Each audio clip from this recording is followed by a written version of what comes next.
Guys, tissue paper കൊണ്ട് ഒരു rose flower ഉണ്ടാക്കാന്ന് വെച്ച് സെർച്ച് ചെയ്തപ്പോൾ പല കളേഴ്സ് ഓഫ് ഫ്ലവേഴ്സ് ഉണ്ട്. ബട്ട് അധികവും സെയിം മെത്തേഡ്. വെള്ളത്തിൽ കളർ ചേർത്ത് ടിഷ്യൂ പേപ്പർ പെറ്റൽസിൻ്റെ ഷേപ്പിലാക്കി മുക്കി ഉണക്കും. ഈസി. പക്ഷേ ഈ ഉണക്കാനായിട്ട് നമുക്ക് മെയിൻലി 3 മെത്തേഡാണുള്ളത്.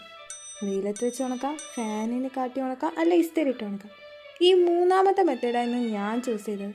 പക്ഷേ ഇസ്തിരി ഇടാൻ നോക്കിയപ്പോൾ ടേബിൾ ഫുള്ള് ഡ്രസ്സുണ്ട്. ഇസ്തിരിപ്പെട്ടി എടുത്ത് ബെഡിൽ ബെഡ്ഷീറ്റ് പോലും വിരിക്കാണ്ട് ഉണക്കിയതാണ് ഗായ്സ്.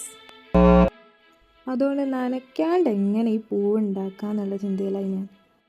ചില വീഡിയോസിൽ ഞാൻ കണ്ടിട്ടുണ്ട് പൗഡേർഡ് ബ്ലഷ് യൂസ് ചെയ്തിട്ട് ലാസ്റ്റ് കളർ ചെയ്യുന്നത്.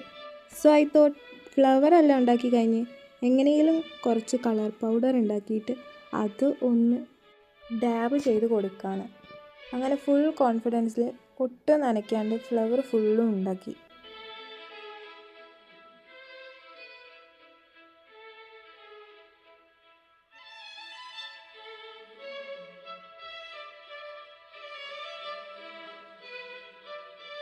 ഇനി കളർ പൊടി ഉണ്ടാക്കാൻ വേണ്ടിയിട്ട് കുറച്ച് മൈദയിലേക്ക് കുറച്ച് മഞ്ഞൾപ്പൊടി ഇട്ട് നന്നായി ഒന്ന് മിക്സ് ചെയ്യുക. നമ്മുടെ മഞ്ഞ കളർ ഇവിടെ റെഡിയായി.